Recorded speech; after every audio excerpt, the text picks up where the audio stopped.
Let me ask you something. Have you ever noticed how a 2003 Toyota Corolla with 280,000 miles on the clock can still pull out of a driveway every morning without complaint, while some other car from the same era barely made it to 120,000 before it started rattling itself apart? Most people, when they hear that question, immediately jump to the same answer: Japanese engineering.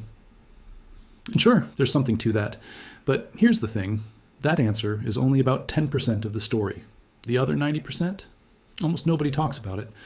And it's the part that actually matters. Because here's what I've seen after years of watching engines come in and out of workshops, talking to mechanics who've spent decades under the hood, and paying close attention to drivers who somehow managed to keep the same car running for 20, even 30 years. The secret isn't really about what's under the hood at the factory. It's about what happens after you drive it off the lot. It's about habits. Boring, unglamorous, consistent habits. And the moment you understand that, everything changes about how you think about your car. Now, I know what some of you are thinking. You're thinking, come on, Toyota just builds better engines. And I'm not here to argue that Toyota and Honda don't make excellent, well-engineered machines. They absolutely do. The tolerances are tight, the metallurgy is high quality, and the engineers who design these engines are genuinely talented. But here's the part people miss. A Honda engine that's been neglected, driven hard from cold, and serviced late every single year will not outlast a mediocre European engine that's been maintained with religious consistency. I've seen it happen. The engineering gives you the potential. What you do with it determines the outcome. Think about it from a different angle. Japan has one of the most rigorous vehicle inspection systems in the entire world. It's called the Sheiken. And it's not just a casual once-over. It's a comprehensive, mandatory inspection that every car has to pass every 2 years once it hits a certain age. And it doesn't mess around. If your car doesn't meet the standard, it doesn't go back on the road. Full stop. What this system did over decades is create an entire culture of proactive maintenance. Japanese car owners weren't maintaining their vehicles because they wanted to. Many of them were doing it because they had to. And in doing so, they accidentally discovered something that every long-haul fleet operator and veteran mechanic already knows. Small problems are almost always cheap to fix. And those same small problems, left alone, become catastrophically expensive ones. Here in the West, we tend to wait until something goes wrong before we investigate. That squeak from the front end? Probably nothing. That slight hesitation on startup? It'll sort itself out. That little warning light that flickered on and off for a week? It went away on its own, so it must be fine. That mentality, and I say this with genuine care for every driver out there, that mentality is what kills engines. It's what turns a $200 fix into a $2,000 repair. And it's what separates the people who keep a car for 15 years from the people who get stranded on the side of a highway at year 8, wondering what went wrong. Let's talk about something specific, because this is where it gets really interesting. One of the most consistent findings across mechanics who've worked with high-mileage vehicles is that oil change timing matters far more than oil brand. Read that again, because the marketing industry has spent enormous money trying to convince you otherwise. People agonize over synthetic versus semi-synthetic, over brand names and viscosity ratings, and they spend a lot of money on premium products. And then they run that oil for 8,000 miles past when it should have been changed. And here's what happens inside that engine when you do that. Engine oil breaks down over time. It oxidizes, it accumulates combustion byproducts, and it loses its ability to create that protective film between moving metal surfaces. When oil gets old and degraded, the microscopic metal-on-metal contact that happens inside your engine starts to increase. We're talking about tolerances measured in thousandths of an inch, incredibly precise, incredibly sensitive surfaces. And every single time that engine runs on degraded oil, there's a tiny bit more wear happening than there should be. You can't see it, you can't feel it. But it's cumulative. Over thousands of miles, over years, that accumulated wear is the difference between an engine that lasts 250,000 miles and one that's tired and burning oil at 130,000. Japanese domestic market vehicles, cars sold and driven in Japan itself, have historically been maintained more frequently than their counterparts anywhere else in the world, in large part because of that inspection culture I mentioned. The mechanics and service centers there weren't doing anything miraculous. They were changing oil on schedule, checking fluid levels, replacing belts before they snapped rather than after, and catching small coolant leaks before they turned into overheating events. It's almost maddeningly simple. And yet, when those same vehicles or those same engineering practices made their way to other markets and people started buying Toyotas and Hondas and Mazdas, they attributed the longevity to the car, not to the maintenance habits that had been baked into the culture of origin. Now let's talk about something you do every single day that either adds years to your engine's life or quietly steals them away. How you drive during the first few minutes after startup. This is something a huge number of drivers get wrong, and it genuinely costs them. When a cold engine starts, the oil inside it has settled down into the oil pan overnight. The oil pump needs a few seconds to push that oil back up through the passages and galleries and into the places where metal moves against metal. During those first few seconds, there's technically less lubrication happening than at any other point in the drive. Now, most modern engines handle this very well in normal conditions. But if you start a cold engine and immediately rev it hard, pull out aggressively, or start driving at high speed before the engine temperature has had any chance to rise, you're asking those tight metal surfaces to work hard with less protection than they need. The old advice about warming your car up for 10 minutes in the driveway isn't quite right for modern fuel-injected engines either.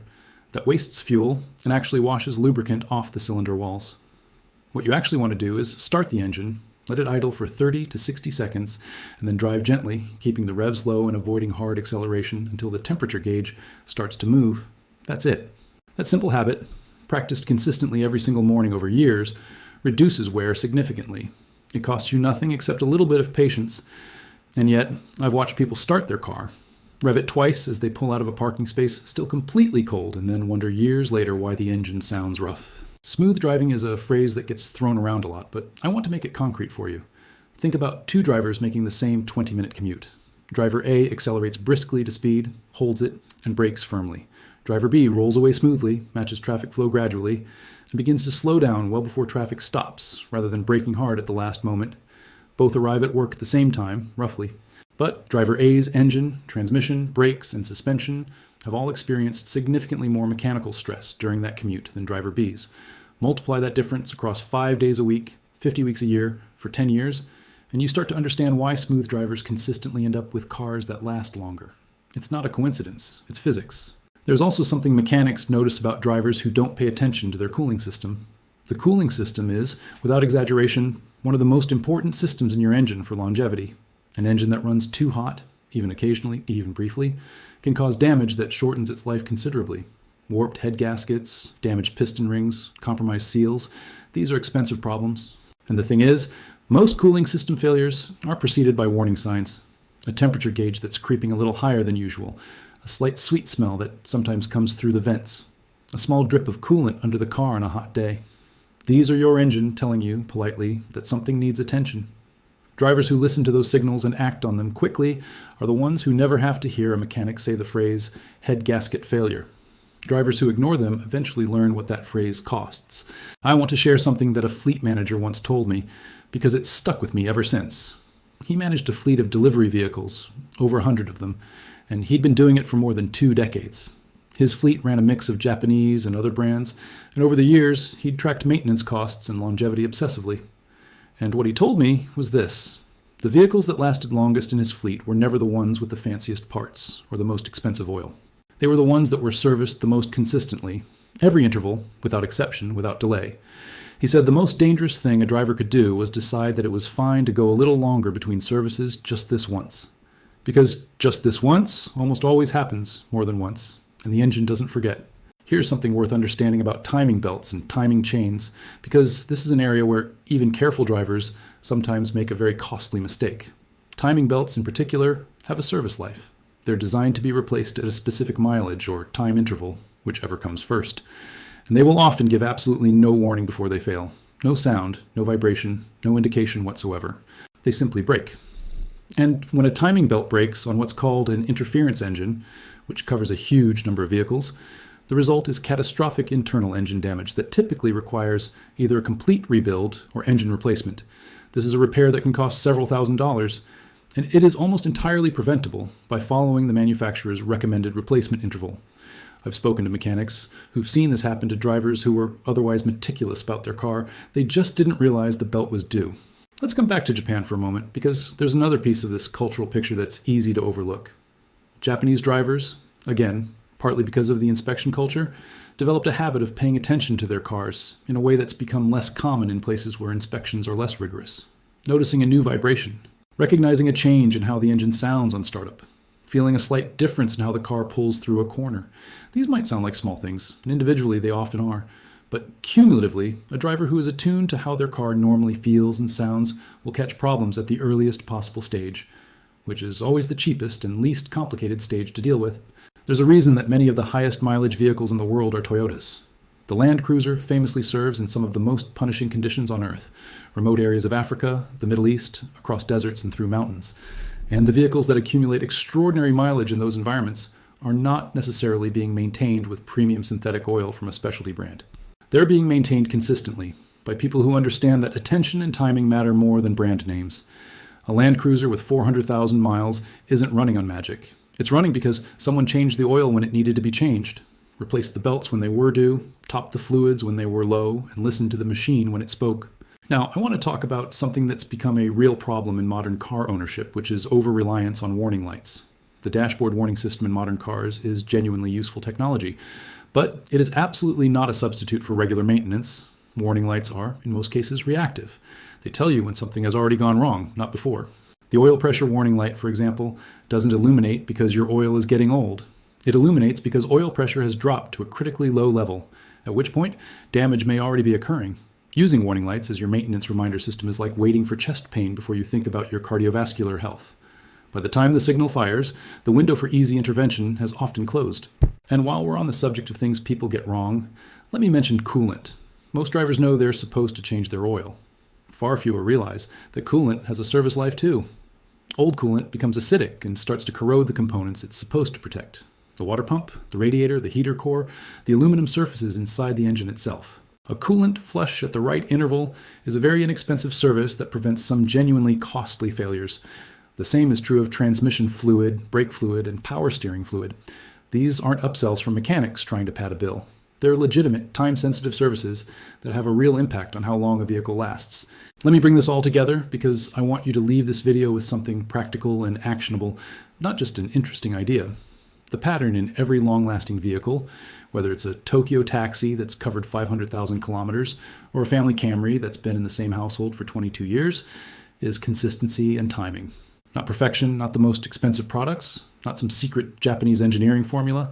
It's regular oil changes, on schedule or slightly before. It's fluid checks done routinely, not reactively. It's belts replaced when they're due, not when they break. It's warm-ups observed gently, not skipped. It's warning signs investigated promptly, not ignored. These habits compound. An engine that gets proper oil every 5,000 miles for 100,000 miles has been protected thousands of times. Each of those oil changes removed accumulated debris, refreshed the protective film, and sent fresh, capable lubricant into the places it needed to be. That engine has a fundamentally different internal story than one that got oil changes at irregular intervals or that was pushed past its service dates. You can't see the difference from the outside, but the engine knows. And here's the honest truth that I want you to sit with. Most people who experience premature engine failure didn't do anything dramatic. They didn't blow the engine at a racetrack or push it through a river. They just delayed. They put off the oil change a little too long, a few too many times. They ignored the sound that started coming from the front end for a few months before having it checked. They let the temperature gauge run a bit high one afternoon and figured it was fine because the car kept driving. These aren't catastrophic decisions. They're small, understandable, human decisions, the kind we all make when life is busy and the car seems like it's running okay. But small decisions, made consistently over years, determine outcomes just as powerfully as large ones. Toyota and Honda didn't just build engines that last, they built engines that respond well to care. The longevity you see in the highest mileage Japanese vehicles isn't a mystery locked inside a factory in Nagoya or Hamamatsu. It's a practice, available to any driver with any car, starting today. Change your oil on time, check your fluids, warm up gently, drive smoothly. Listen to what your car is telling you. And don't wait for a warning light to decide that something matters. That's really the secret. And it's been hiding in plain sight this whole time. If this video gave you something useful, do me a favor and share it with someone who drives an older car or who's trying to get more life out of what they've already got.